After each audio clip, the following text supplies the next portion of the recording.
Hello, my name is Jook, and I haven't made a main channel video in about 4 years. But goddamn, if this ain't a reason to come out of retirement, Reiji, what are we doing, man?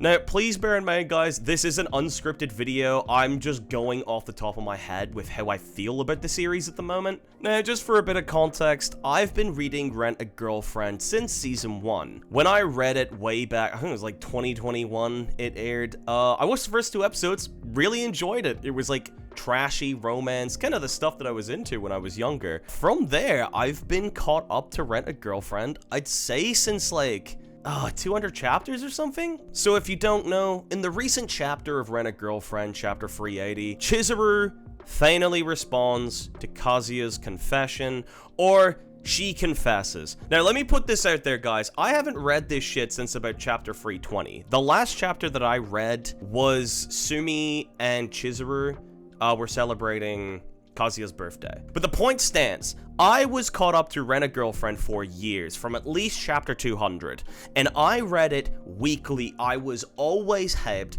I love the characters, I love the art style, I really like the relationships, and I do think that Reiji is capable of writing realistic characters. Shoot me down if you want. I think Mami is a fucking great character. I think she plays the toxic ex so realistically. It's fucking nuts. Now, let's think back to previous arcs of Rent a Girlfriend. Kazuya and Chizuru have gone through so many arcs together. They had the movie arc, which was one of my favorites. I think that showed Kazuya's development really go from 1 to 100, where he actually developed empathy and actually wanted to work for Chizuru, not in like a horny way. He really realized his feelings for her during that arc. And then you're followed up with the Paradise arc. Now, Paradise arc is very, very controversial to a lot of people, and rightfully so. It has the most memeable panel in the world. However, if you ask me, I think the Paradise arc in the beginning was really great. There were actual stakes. Mami was actually on the offensive and had genuine concerns for the way that Chizuru was. The reveal of Chizuru being a rental girlfriend, and then ending on that kiss. If I was rating it, I would maybe do a little bit of a time skip, have the two reflect on what it meant for each other, and then they finally come together and work out their relationship. However, this is Reiji we're talking about. This is Mr. Cuck himself. So obviously, that's not what we're gonna get. Instead, after that kiss, Kazuya has reverted back to his self from episode 1. This is no longer the man that helped a woman achieve her dreams. He's back to being a cuck. For me, who read 300 chapters and I was there weekly until 320, this hurts to look at. The date arc is Reiji's answer to ending everything. That's how I would say. And bear in mind, I believe it has been roughly 30 chapters of Kazuya and Chizuru fucking around, and Chizuru makes the slightest pots at, oh, I kinda care about you. Oh, thank you for being serious about me, without anything ever happening. And then we get to this point. Chizuru has confirmed that she's in love, but she can't do it thanks to her conflicts. Take this with a grain of salt. I did read the recent chapter because I didn't want to go into this completely blind. This is a person talking that was caught up weekly for years. Chizuru has no conflicts left. I genuinely believe that. Kazuya has been there for almost every single one. She's achieved her dreams. He's comforted her in her lowest points. He has shown her time and time again that he will always be there for her and that he'll always love her. Oh, and also don't forget the fact that he's probably spent like $250,000 fucking dollars on the bitch.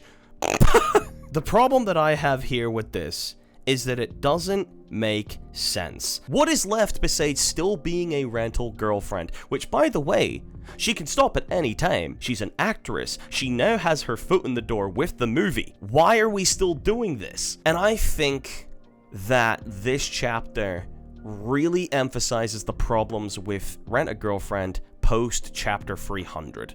Or let's call it the problem with post Paradise arc. Reiji no longer cares about these characters. It's extremely obvious. Apparently, Sumi, Ruka, Mami, they haven't even been in the question for fucking tons of chapters. We're at a point now where arcs are like 30 to 40 chapters long. This means that the anime is going to have to spend like entire seasons on these conflicts that don't get resolved. I mean, shit. Season 4, the Paradise arc will literally be all of Season 4. He continually writes these arcs that go nowhere, but at the same time, Reiji, you've got fans that have been with you for fucking years and years, and the guy's just gone schizo. I mean, let's look at the fucking double panels. A double panel of Chizuru's panties being in the washing machine. Really? Chizuru saying she's on her period.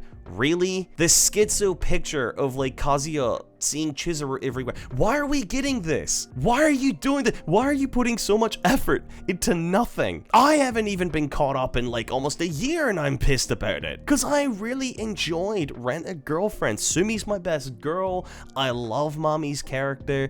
I think Ruka, I didn't like Ruka at the start, but she grew on me.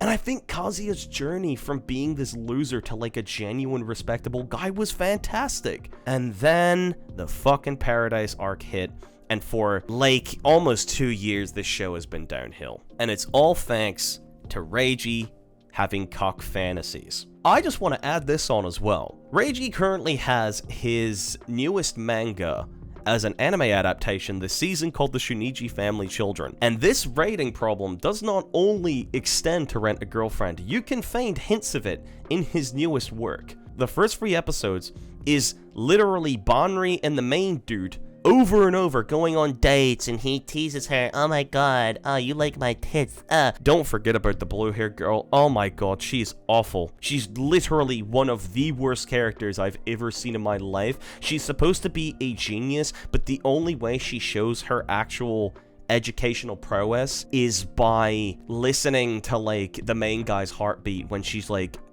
fucking assaulting him and going, oh, the male body responds to the hormones. That's literally the only way that he's shown that she's like a genius. His manga, all of it is just like a fantasy. If you guys want me to talk about the Shuniji family more, I can make a whole video on it. I'm more than happy. However, at the end of this video, what I want to say is I'm really disappointed in the outcome of Rent-A-Girlfriend. As someone that has been following the series, or did follow the series for years, this is not the way to go. I think most people have lost their interest, or I think most people have lost their faith. To end this video off, Reiji, please bring this around. I haven't given up yet. I don't want to call Rent-A-Girlfriend the worst thing ever yet, but if you don't stick this landing, you are going to be memed in the community for years and years to come. Cheers, guys. 4 years out of retirement for this. Jook walk, hit them with the juke walk. Jook walk, fuck it up with juke walk. When you feeling a little tipsy, hit the juke walk. Chillin' low, crossing hands, do the juke walk.